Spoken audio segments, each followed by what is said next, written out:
چلو اس خوشی میں یہ گرما گرم چائے پیو۔ درِ شہوار نے الیکٹرک کیٹل سے بنائی چائے کا بھاپ اڑاتا کپ اس کے سامنے رکھا۔ میں ساتھ 3 بوائل انڈے بھی کھاؤں گی۔ نمیرہ کی اگلی فرمائش پر درِ شہوار کا دماغ گھوما۔ میں نے کون سی مرغیاں پال رکھی ہیں کمرے میں؟ وہ تڑک کر بولی۔ تھوڑا انتظار کر لو، رزلٹ آنے والا ہے، بہت انڈے مل جائیں گے فری میں۔ طوبیٰ نے چائے کی بلند آواز میں چسکی لی۔ دوبارہ چائے پیتے ہوئے یہ شوں کی آواز نکالی تو گلا دبا دوں گی تمہارا۔ درِ شہوار جھنجھلا کر طوبیٰ کی طرف پلٹی۔ گلا تو تمہارا صبح وہ ہیرو دبائے گا جب گوانتانامو بے جیل کا دروازہ توڑ کر باہر نکلے گا۔ طوبیٰ نے مسکرا کر یاد دلایا۔ ہاں تو پنگا کس سے لیا تھا اس نے؟ درِ شہوار اب چائے میں رس بھگو بھگو کر مزے سے کھا رہی تھی۔ گوانتانامو بے دنیا کی خطرناک جیل، طوبیٰ یاد کر کے بلند آواز میں ہنسی۔ ایسے انتقامی منصوبے تمہارے ذہن میں خود سے آ جاتے ہیں یا کوئی اسپیشل آن لائن کورس کیا ہے تم نے؟ نمیرہ نے اپنی کوہنی پر لگی رگڑ پر کریم لگاتے ہوئے یوں ہی پوچھا۔ اس سے پہلے کہ درِ شہوار اس بات کا کوئی تیکھا سا جواب دیتی، اس کے کمرے کا دروازہ نوک ہوا۔ تینوں کی روح فنا ہو گئی۔ وال کلاک کی گھڑی رات کے 2:30 بجا رہی تھی۔ کون؟ درِ شہوار نے انہیں چپ رہنے کا اشارہ کرتے ہوئے نیند بھری آواز نکالی۔ ارسل۔ نمیرہ کے بڑے بھائی کی سنجیدہ آواز سن کر تینوں نے سکون کا سانس لیا۔ توبہ ہے، ڈرا ہی دیا۔ آپ کب آئے اسلام آباد سے؟ درِ شہوار نے منہ بناتے ہوئے دروازہ کھولا۔ اندر داخل ہوتے ہی وہ سامنے کا منظر دیکھ کر حیران ہوا۔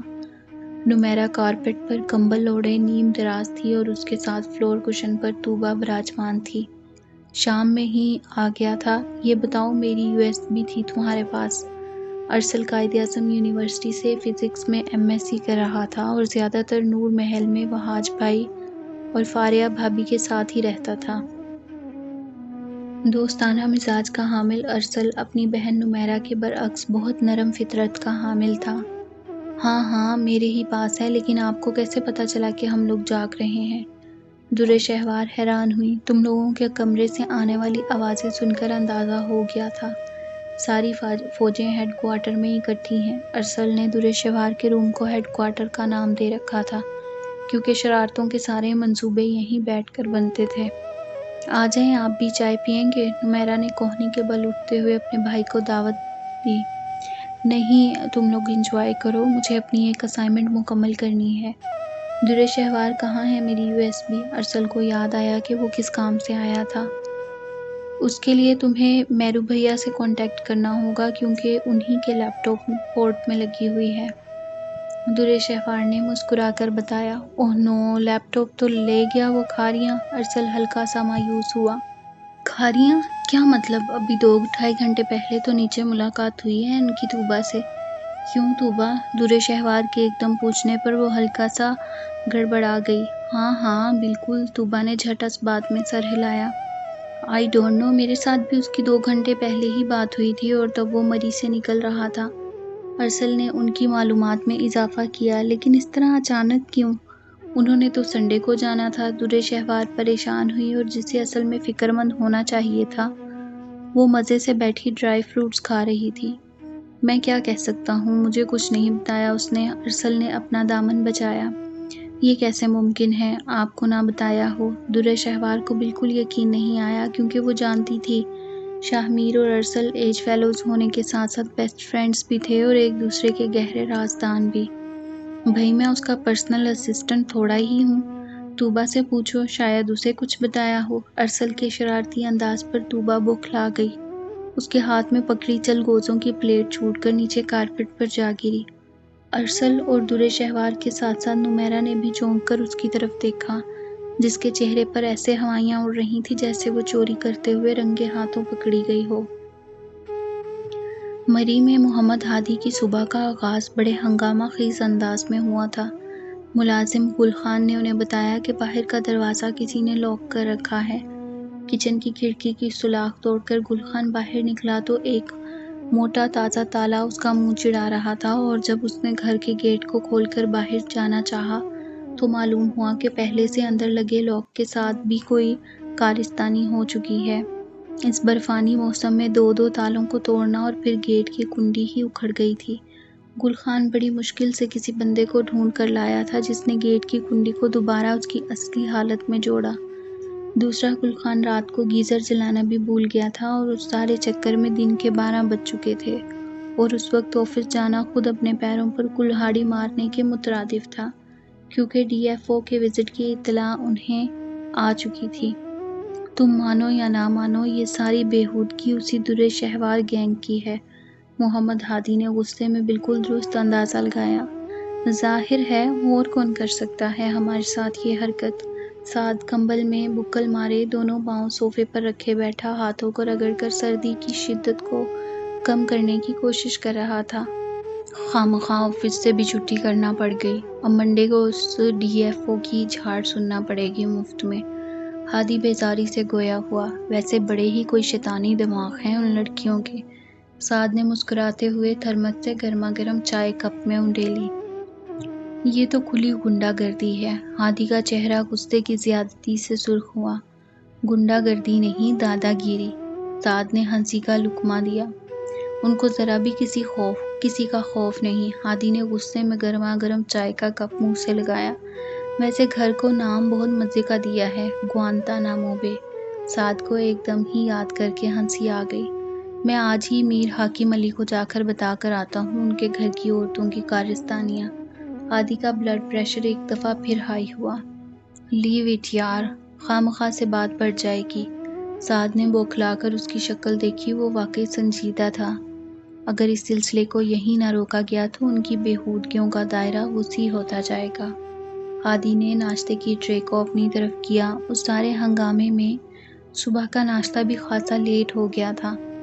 ڈونٹ وری، میں ارسل سے بات کروں گا، اس سے اچھی گپ شپ ہے میری۔ سعد نے اسے تسلی دی۔ اب یہ ارسل صاحب کون ہے؟ ہادی نے بیزاری سے ٹوسٹ پر جیم لگایا۔ میر حاکم علی کا نواسہ اور میر محتشم کا بھانجا، اسی گھر میں رہتا ہے اور اکثر واک پر اس کے ساتھ گپ شپ رہتی ہے میری۔ اس نے تفصیل سے جواب دیا۔ ضرور بات کرنا، ورنہ میں زیادہ دیر تک لحاظ نہیں کروں گا۔ ہادی کا غصہ کسی طور کم نہیں ہو رہا تھا۔ اچھا چھوڑو، ذرا ٹی وی اسکرین پر دیکھو، عالیہ آنٹی کتنی گریسفل لگ رہی ہیں۔ سعد کے ہلکے پھلکے انداز پر اس نے ٹی وی پر نظریں دوڑائیں اور اپنی پیرنٹس کو سامنے دیکھ کر اس کا سارا اشتعال اور غصہ جھاگ بن کر فضاؤں میں تحلیل ہو گیا۔ بیرسٹر عالیہ قریشی گرے کلر کے سوٹ کے ساتھ نیوی بلیو شال میں ڈائس پر کھڑی انتہائی ڈیسنٹ لگ رہی تھی۔ اسلام آباد کرسنٹ لائنز کلب میں سیمینار کی فوٹیج چل رہی تھی۔ عالیہ قریشی کے بعد کیمرہ عبداللہ قریشی صاحب کو بھی خطاب کرتے ہوئے دکھا رہا تھا۔ اسٹیج کے بیک گراؤنڈ میں لگے بینرز پر آج کے سیمینار کا ٹاپک تحریر تھا، role of youth in eradication of corruption. Seminar کے اختتام کے بعد بھی بے شمار ٹی وی کیمرے کی روشنیوں نے ان دونوں میاں بیوی کو اپنے حصار میں لے رکھا تھا۔ وہ دونوں ہی بڑی متاثر کن شخصیت کے حامل تھے۔ عالیہ قریشی خود تو بیرسٹر تھیں اور ان کے شوہر قومی احتساب بیورو میں ڈائریکٹر جنرل کے اہم عہدے پر فائز تھے اور دونوں ہی کئی انسانی حقوق کی تنظیموں کے ساتھ کام کر چکے تھے۔ کیمرہ اب عبداللہ قریشی کو فوکس کیے ہوئے تھا۔ سیاہ سوٹ میں ان کی کن پٹی سے جھانکتی سفیدی ان کے وقار میں کئی گنا اضافہ کر رہی تھی۔ ان کی گفتگو کا انداز اور لہجہ متاثر کن تھا اور ان کے دلائل میں بہتے دریا کی سی روانی ہوتی۔ اس کی بڑی وجہ ان کا وسیع مطالعہ اور متاثر کن اکیڈمک ریکارڈ تھا۔ ہادی نے جلدی سے ٹی وی کی آواز کا والیوم بڑھایا۔ اپنے پیرنٹس کو ہمیشہ ایک ساتھ دیکھنا اس کو بڑی فطری سی خوشی کا احساس بخشتا تھا۔ میم، اینٹی کرپشن ڈے پر کیا آپ ہمارے ناظرین کو سادہ اور آسان الفاظ میں بتائیں گی کہ اصل میں کرپشن ہے کیا؟ ایک نیوز چینل کی رپورٹر کے سوال پر مسز عالیہ قریشی کے ہونٹوں پر بڑی دھیمی سی مسکراہٹ ابھری۔ ایک مہذب معاشرے میں رہتے ہوئے آپ کا ہر وہ عمل جو قانونی، اخلاقی، معاشرتی، سماجی اور مذہبی حدود سے تجاوز کر جائے، کرپشن کے زمرے میں آتا ہے۔ وہ اپنے مخصوص دھیمے لہجے میں گویا ہوئیں۔ ہم اپنی سوسائٹی سے آخر کیسے کرپشن کا خاتمہ کر سکتے ہیں؟ ایک اور نیوز رپورٹر نے ان کے شوہر عبداللہ قریشی کو گھیرا۔ دیکھیں، کرپشن کا خاتمہ کسی ٹارگٹ سے نہیں بلکہ ایک مسلسل عمل سے ہونا چاہیے۔ عبداللہ قریشی کا انداز خاصا بارعب تھا۔ شاید اس کی وجہ وہ پوسٹ تھی جس پر وہ کافی عرصے تعینات تھے۔ وہ کیسے؟ آپ اس پر روشنی ڈالنا پسند کریں گے؟ کرپشن کبھی بھی چند سیاستدانوں یا کسی بھی شعبے سے تعلق رکھنے والے کرپٹ لوگوں کو جیل کی سلاخوں میں ڈالنے سے ختم نہیں ہوگی۔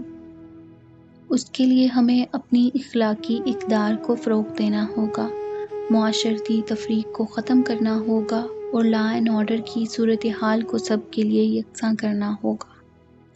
اس سوال کا جواب بیرسٹر عالیہ قریشی کی طرف سے بڑے تحمل اور متانت بھرے انداز میں آیا تھا۔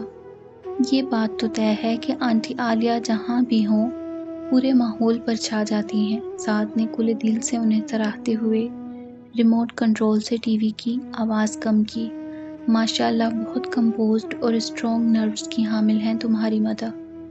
یہ اپنی پروفیشنل لائف میں جتنی کمپوزڈ اور اسٹرانگ نروس کی حامل نظر آتی ہیں، اپنی پرسنل لائف میں اتنی ہی ایموشنل ہے، ہادی نے ہنس کر تصحیح کی۔